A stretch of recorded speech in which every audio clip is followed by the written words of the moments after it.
Quand il y a eu le jardin de Noailles, l'idée c'était aussi d'intégrer des pots artistiques, on va dire, et design. Mon travail c'est plus lier le BTP avec la nature, l'architecture, enfin voilà, essayer de faire vivre en fait ces deux éléments ensemble qui sont à tendance à s'opposer.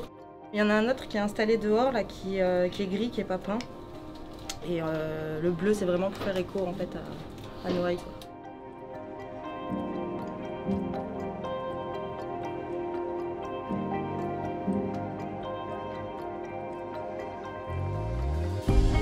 Ça fait trop bas, bah alors un tout petit peu plus haut, peut-être. Quelque chose comme ça. Présence des plantes, je sais pas, c'est apaisant au regard. Et puis ça crée des liens ça permet de créer des liens avec ses voisins, avec voilà, tout le monde est censé s'occuper des plantes, les gens discutent, enfin ça crée des moments assez conviviaux quoi, où on parle de choses positives. Moi, franchement, cette idée, je veux la prendre, moi. Parce que ça va monter? Non, ça va descendre. Ah, d'accord. Non. C'est l'artiste qui est là. Ah, d'accord. Après, on a quelques rues qui sont végétalisées, mais en fait, c'est toujours des riverains qui se mettent ensemble et qui agissent ensemble sur des lieux, enfin sur des espaces assez limités. Ça y est. Ouais.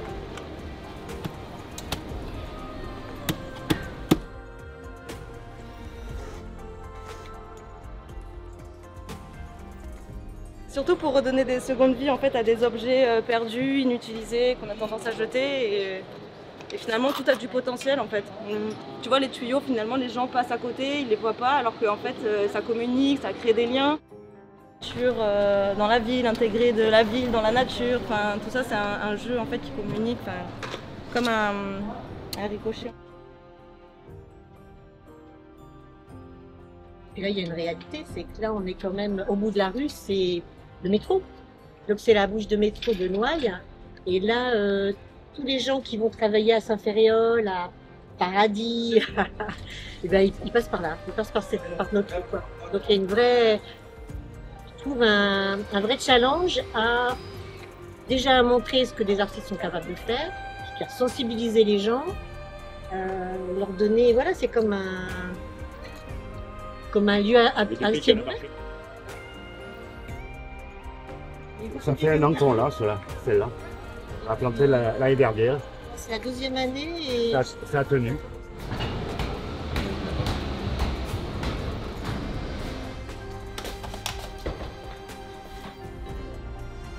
Ouais, quelqu'un qui a à cœur d'apporter un petit peu de lumière, un petit peu de nature, un petit peu de beauté dans ce coin. Voilà, j'en avais besoin. Pour l'instant, on a posé quelques pots, mais moi, ça a changé mon quotidien.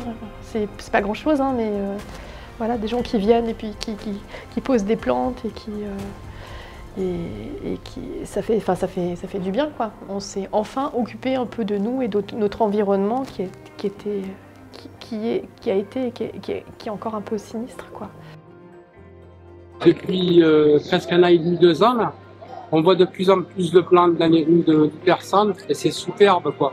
Au lieu d'avoir des devantures dégueulasses, même si c'est des beaux graphes ou quoi, là, mais là, c'est vraiment des trucs vraiment dégueulasses. Ils ont niqué une forme.